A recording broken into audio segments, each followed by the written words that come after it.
यंत्रणा ते वापरत नाही आहे आणि ते कोणतेही मतदाराला त्यांनी कॉल केला असेल, आम्हाला कॉल नसतो तर मतदारांना कॉल कुठे असणार त्यांचा, त्याच्यामुळे त्यांच्याशी कुठलाही संपर्क होत नाहीये, तर तो प्रश्नच येत नाही।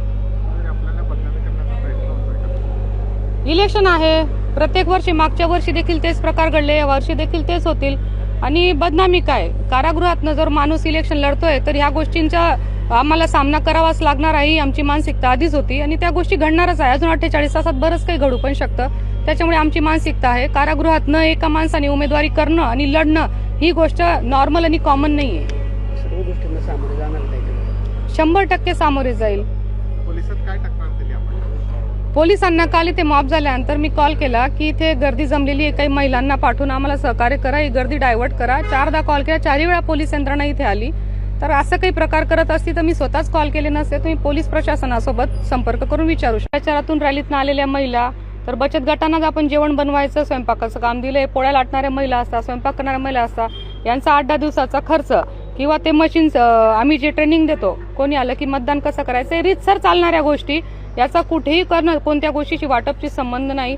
ते चालू असताना आमच्या त्या 25-50 महिला असतील ज्यांनी डेली ते काम केलं 8 दिवस आणि प्रचार संपेल म्हणून त्यांचा हिशोब करायला आम्ही बसवलं होतं आमच्या दादांना, तर यांनी अशा पद्धतीने ती शूटिंग घेतली की इथे येता येऊन पैसे वाटप होते आणि गर्दी म्हणजे खूप मोठ्या संख्येने एक रूमर क्रिएट करून इथे हजारोच्या संख्येने महिला बहिणींना पाठवलं। ते बिचाऱ्यांचे एवढे हाल झाले, मला त्यांच्याविषयी क्यू यायला लागली, वाईट वाटायला लागलं।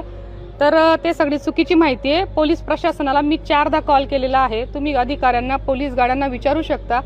असं उमेदवार सुशिक्षित आहेत, अशिक्षित नाही, की अशा पद्धतीने वाटप करणार, स्वतःच्या प्रिमायसेसमध्ये बोलून महिलांना वाटप करणार, असे काही प्रकार घडणार नाही। आणि पोलीस प्रशासनाला मी स्वतः बोलून घेतलेलं होतं की हे सगळे प्रकार थांबवा, ही गर्दी इथे होते, इथे काहीतरी गैरसमज झालेला आहे म्हणून।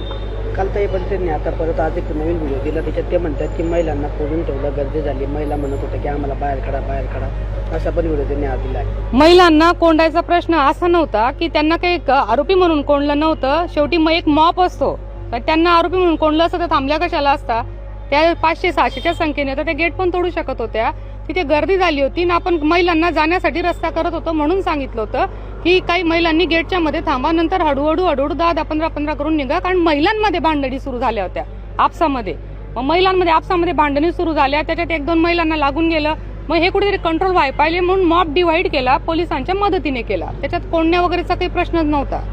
ते म्हणताय की जर पैसे वाटप झालेले तर तिथे पैसे वाटप करून एका कुटुंबाला त्या व्हिडिओमध्ये विचारलं जात आहे की तुमच्या घरात मतदान किती आहे, आणि परत त्याला डेमो दिला जातोय की शिवसेनेच्या उमेदवारांना मतदान करायचं असं। जो तो ज्याच्या त्याच्या पक्षाचा प्रचार करेल, डेमो तर प्रत्येक पक्ष आपला आपला देतोय, डेमो मशीन सोबत नेतोय, कोणी तुमच्या कार्यालयात ठेवतोय आणि सांगणार आहे ना हे डेमो मशीन आहे, शिवसेनेच्या याला मतदान करा, तुमच्या घरात मतदान किती, कॉमन प्रश्न आहेत प्रचारामध्ये, याच्या व्यतिरिक्त दुसरा काही प्रश्न नसतात ना।